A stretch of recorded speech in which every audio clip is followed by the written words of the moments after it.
All right, welcome back to our podcast, Redeemed. We're working our way through the book of Judges. We talked about Ehud, the left-handed judge, and now we're going to talk about Deborah. That's right. She was a woman. She was. She was. That's a fact. Mm-hmm. Says so right here. Yep. God doesn't just use men, all right? Nope. God can use women too. Yeah. In big ways.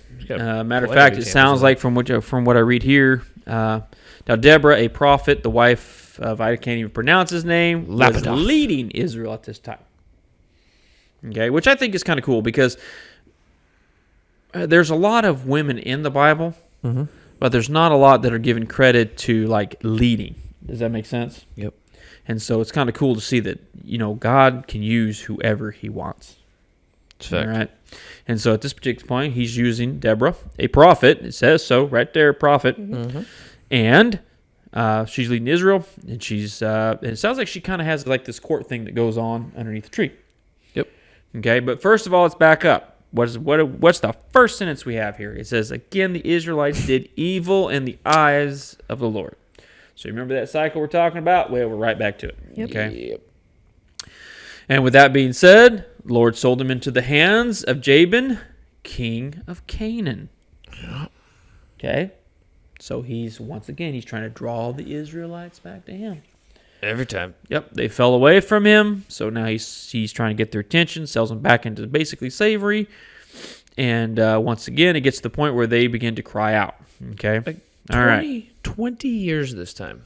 Oof, that's a while. That's how long they were oppressed. And it says... So it took 18 years Yeah. with Ehud 20 years. with Deborah. Yep. And this guy had 900 chariots fitted with iron and had cruelly oppressed the Israelites for 20 years. That's a lot of chariots. 900? That's quite a few. 900 chariots. Man, that's quite a few chariots. That's a lot of chariots. Yeah, that's a lot of iron. It's a lot of iron. Yeah. So you can see why maybe the Israelites were a little afraid of this guy. Yeah. You know what I'm saying? Yeah. Okay. Not having a good time. Mm-hmm. So they cry out to the Lord. And they cried out to the Lord for help. Now Deborah, the prophet, of course, there we go. She says, all right, it's time. Take with you 10,000 men. Talking to Barak, of course, who's basically the general. Yep. If I'm understanding this all correctly, he's kind of the general. He's the guy who's kind of helping her lead. And he says, only if you go with me. He says, if you don't go with me, Deborah, I'm not going. Yep. She says, certainly. Certainly Why, I'll go with you. sweetly. Yeah, she'll go. But because of the course you have taken, the honor will not be yours.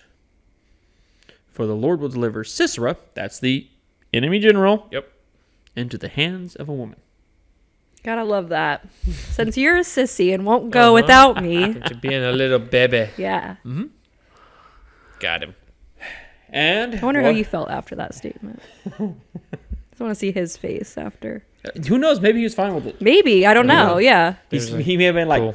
It's like, I can live sweet, with let's that. go. Yeah. I can live with that. So now, or should we I'm sleep fine on with it? it. I'm okay with that. Yeah. I can do that. Yeah. And so, just like Deborah says, that's the way it plays out. They rout the army, and Sisera, basically, he flees, runs, barely gets out of there. And he comes across, basically, this tent, and he thinks he's going to be safe there. He's going to hide out there for a minute. Boy, was he in for a surprise. Yeah, he was. He was very wrong. And JL, that was the name of the woman there that was at that tent. Yeah. She made him feel comfortable, You basically. come on in. Uh-huh, Yeah, come on in. And because he was tired, he fell asleep. And that's pretty much... Thursday gave me some water. She opened a skin of milk, gave him a drink, covered him up. Stand in the doorway of the tent. If someone comes by and asks you, is anyone there, say no. And the whole time she's just like, yeah. Yeah, sure, I got no you, problem. man. Yeah. Not a problem, Don't man. even worry about it. lulls him into a sense of security. Yeah. Then he fell asleep. And Then wham, bam! she picked up a tent peg and a hammer, went quietly to him while he lay fast asleep, exhausted, and then mollywopped that tent peg through his temple Yep. into the ground. And then he died. Yeah. I like that it clarifies. I like that they and wanted he to be died. very clear. It's like, and he died. It's like, oh, okay. We got that, but thank Yeah. you for the ultimate clarification there, just to be sure. Yep. You know, I think there'd be a lot of horrible ways to go, but that's got to be That's up there. that's got to rate up there. Well, Yeah. And then jail, pretty metal, because then Barrett came by in pursuit of Sisera, and jail's like, hey, I'll show you the man you're looking for. Yeah. Like, That's- I already and got him, that's- guys. And so he went in with her, and there lay Sisera with a tent peg through his temple, dead. What do you think he thought? Was he, Something along the lines of, wow, Yeah. that's... That was a little much. What, like, did he think that, or was he like, you go, girl? They fist bumped. Yeah. Then he went back home. Awesome. He's like, hey, I can confirm, He's dead. we got him. Yeah, yeah. He ain't dead. coming back. Yeah.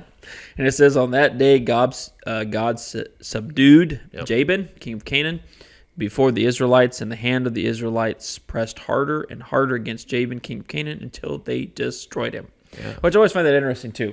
You know, whichever nation God uses to bring the Israelites back to Him, at the end, when they destroy him, they always smash him really good. You know what I'm saying? They destroy him. Yeah. It's like Yeah. there's no more. Look at the Babylonians. But yeah, I think they wanted to bring JL. Can she come back with us? Can we bring her too? Yeah. And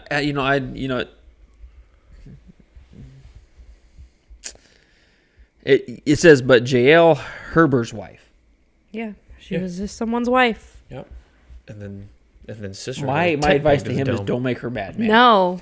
Or at least don't go to bed. Like, do not let her go to bed angry. Yeah. Yeah. She gonna wake up and find that tent peg again. But and once again, these stories are great because God just for one, He does exactly what He says He's going to do. Yep. He told Barak what? That Sisera was not going to be killed by him, but by somebody else because he chose not to have the faith that God could take care of it. Yep. You know what I'm saying? So So the God credit used- was going to go to somebody else. That's the word I was looking for. Credit. 2 women, Yeah. Yeah. which you don't see a lot of, especially in the Old Testament. Well, just Yeah. in Bible in In general. Bible, but- Exactly. At that time And- frame, it wasn't. Right. Because it was just that time frame. Yeah. You know what I'm saying? Yep. And so it's just God showing once again that He will do things the way He wants to. You know what I'm saying? Literally. Yeah. And use the people And that he he wants wants to. to use. Even people that you don't even expect. You know what I'm saying? I mean, He uses people that don't even know that they're being used. He used Israel's enemies. Yeah. Every time. And then they always got their comeuppance at the back half like we talked about, but it's like everybody will be used, even the people that aren't godly people will be used. which is interesting too. Because a lot of times it's like those nations that God used were a lot worse than the Israelites. Right. Yeah. That's But- why they always had to get theirs at the end. Because it's like, you guys did some pretty bad stuff. Yes, I allowed it, but Not anymore. Not no more. And of course, most of all of these stories, then at the end, the glory always goes back to God. You know what I'm saying? I mean, you have this miraculous story of God saving these people over and over again. It is just a testament to God's glory. Because otherwise they wouldn't have been able to do it. Oh, no. Not a chance. I mean, Ehud wouldn't have been able to do it. No. Deborah wouldn't have been able to do it. Barak would have just been, none of this would have worked if God hadn't been behind it. Yeah. And so I think it's just amazing to me that God can use any way He wants to, anybody He wants to accomplish His plans. So be ready. And I mean, there's a lesson there for us that as Christians, we need to be looking for those places that God wants us to jump in there and do something. Now, I'm not saying it's grab a tent peg by any means, but No. there are things that I believe God has for us to do. Yeah, And we absolutely. need to be looking for those things. And not be afraid. We don't want to be like Barak. You know what I'm saying?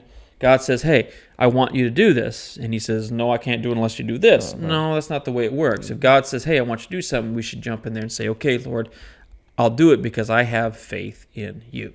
Yes. I mean, ultimately, it comes back to faith there. Barak's faith just wasn't quite strong enough. Yeah. Wasn't. And so we need to have that strong faith so that we're like, okay, Lord, it sounds a little scary. This job might be a little tough, but I know that you wouldn't give me anything that I can't accomplish. So, I mean, the lessons in Judges are just phenomenal. The characters are phenomenal. And it's one of those books that I really enjoy just working through. Yeah. So I hope you guys have a great rest of your week, and we will see you next time.